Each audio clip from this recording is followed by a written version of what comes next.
Pernah nggak sih kamu berharap bisa meyakinkan siapapun tentang apapun? Nah, di episode kali ini kita akan bedah tuntas rahasia untuk memenangkan setiap argumen.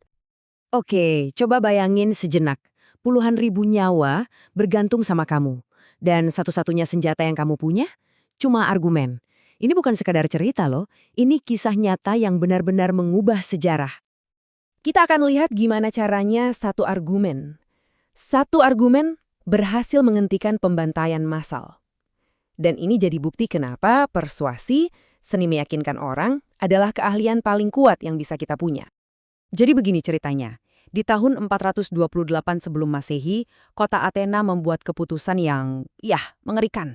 Mereka mau membantai semua pria di kota Mytilene yang memberontak. Di satu kubu ada jenderal kejam bernama Cleon, yang pengennya cuma pertumpahan darah. Tapi di kubu lain ada Diodotus. Dia cuma punya satu kesempatan, satu argumen terakhir buat menyelamatkan mereka semua. Oke.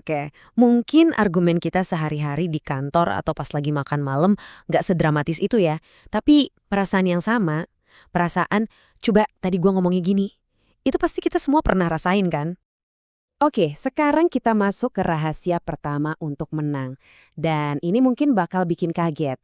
Kuncinya itu bukan soal punya fakta paling banyak, tapi soal nyambung sama perasaan. Contohnya begini, dalam sebuah debat calon presiden, ada satu kandidat yang dapat pertanyaan yang, sangat personal dan emosional. Dan jawaban dia atas pertanyaan ini jadi pelajaran berharga banget tentang apa sih yang sebenarnya bisa menggerakkan orang. Si Dukakis ini ngasih jawaban yang logis, panjang lebar, tapi dingin banget. Dan gagal total buat nyambung sama pemilih. Di sisi lain, Bush jawabannya singkat, tapi dia pakai semangat, dia ngomongin nilai-nilai, dan hasilnya jauh lebih persuasif. Kelihatan banget bedanya. Nah, perbedaan ini ngebawa kita ke dua pilar persuasi dari zaman Yunani kuno. Coba deh bayangin gini, logos itu argumen buat otak, isinya fakta, data, logika. Sedangkan pathos itu argumen buat hati, tujuannya buat nyentuh emosi kita. Dan ini dia rahasia besarnya. Kita semua kan suka mikir kalau kita ini makhluk logis ya, tapi ternyata dari ahli debat sampai ahli saraf, semuanya setuju. Emosi hampir selalu menang.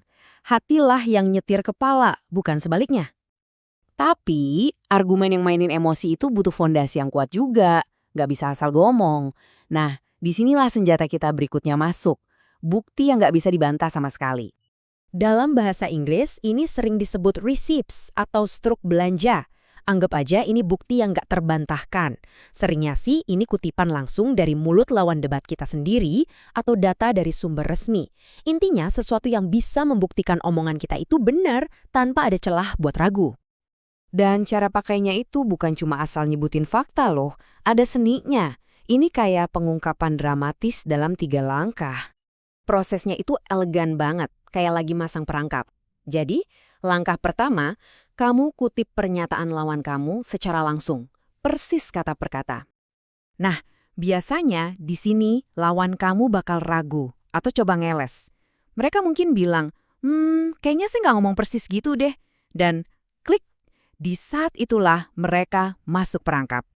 Karena di langkah terakhir, kamu keluarin buktinya. Oh iya? Anda bilang persis begitu di halaman 107 buku Anda? Boom! Argumen mereka langsung rontok dan kredibilitas kamu di mata audiens langsung meroket.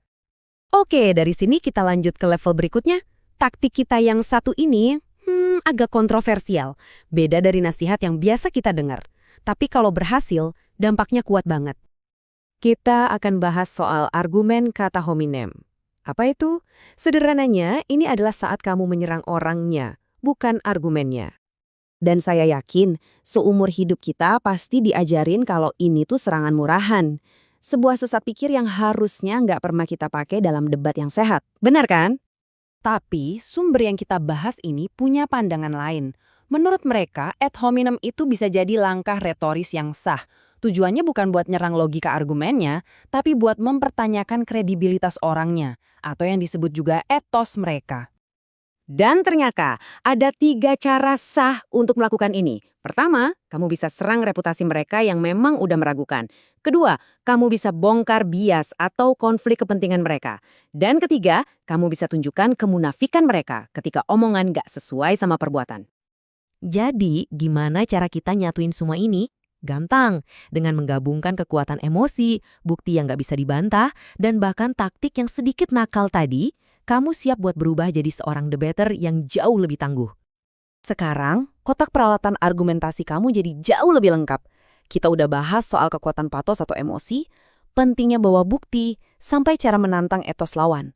Tapi, seperti yang bisa kamu lihat di sini, ini baru permulaan loh. Tapi ada satu hal yang paling penting untuk diingat. Fondasi dari semua teknik canggih ini cuma satu, persiapan. Kamu harus meluangkan waktu buat benar-benar ngerti semua sisi dari sebuah masalah. Nah, dengan kerangka kerja baru ini, lain kali kamu masuk ke sebuah perdebatan, kamu nggak cuma siap untuk berargumen. Kamu siap untuk menang.